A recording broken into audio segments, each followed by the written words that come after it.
Honourable Speaker, and I will just go straight to my question on university education. And CS is aware that besides the issues that were being alluded to by Honourable Kagusha regarding the University of Nairobi, and I repeat, the University of Nairobi. Yes, the University. The University of Nairobi.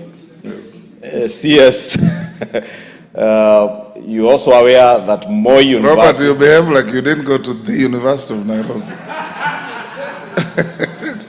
Go on. Honourable Speaker, on a light note, Robert Mbui attended one of the other universities named after individuals.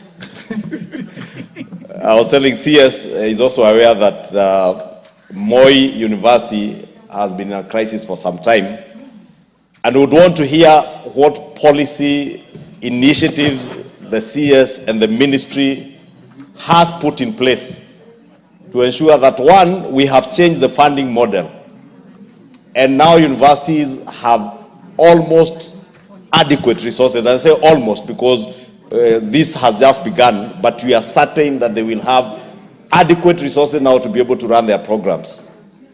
But the question of governance in universities remains a major challenge, not just in Nairobi University, Moi University, but in almost all our public universities. CS, if you visit almost all of our public universities, they all have major stalled projects. Some of them include gates and gatehouses that are built at the cost of hundreds of millions. I would want to hear what the ministry and the CS you are doing in terms of policy changes to ensure that public universities do not spend public money that they are getting through the new funding model, because they will definitely get more money to invest in white elephant, mega white elephant projects that are never completed. And they are usually always, not usually, they are always a conduit for pilferage of public resources.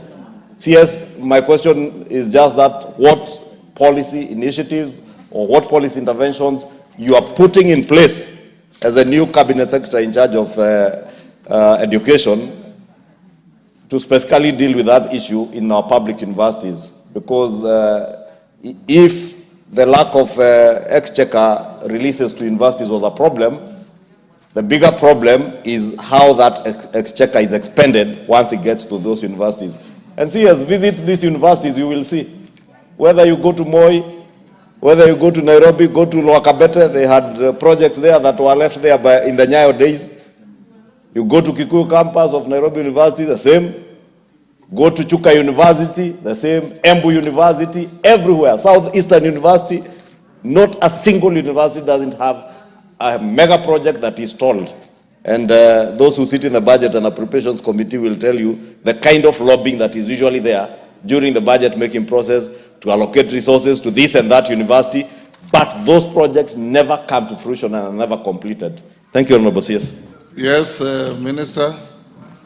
Thank you, Mr. Speaker.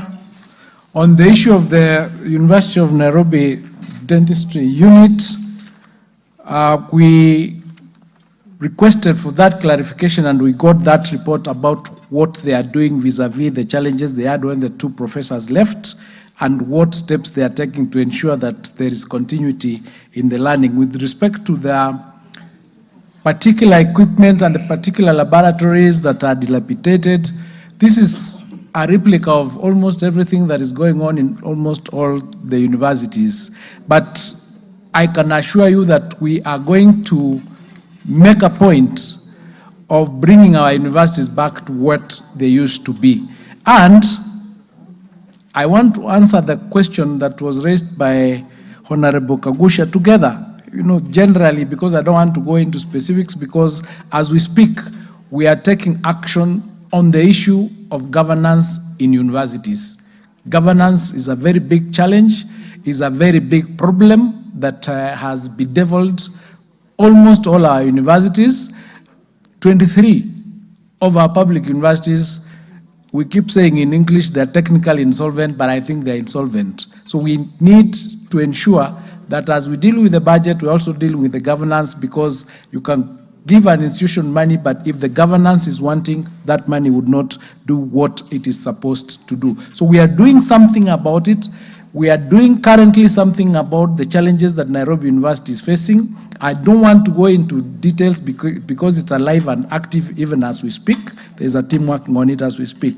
But with respect to what we are going to do to deal with the issues relating to uncompleted projects in various universities, we've requested and we've directed that there be an audit from each and every university on the stalled projects and the costs that are required for them to be completed. And we've also directed that no new project should start until those projects that have stalled are sorted out. So we are doing something, we are cleaning up that space, and we will be coming here all the time, because on issues relating to governance, there are also issues affecting communities and other things. So we'll be coming back to get your support so that as we implement these policies, some of them, as we said, are they're going to be bitter, but we'll need your support in order for us to be able to implement them. All of us are affected by what is happening in the universities, and it's time that we all put our hands on the table, all hands on deck, so that we can be able to solve them. Thank you. I submit. Yes, Wangwe. Thank you, Honourable Speaker. Honourable Speaker, this is a house of records. And when a cabinet secretary responds in affirmative, it means the situation is wanting. Honourable Speaker, the cabinet secretary has just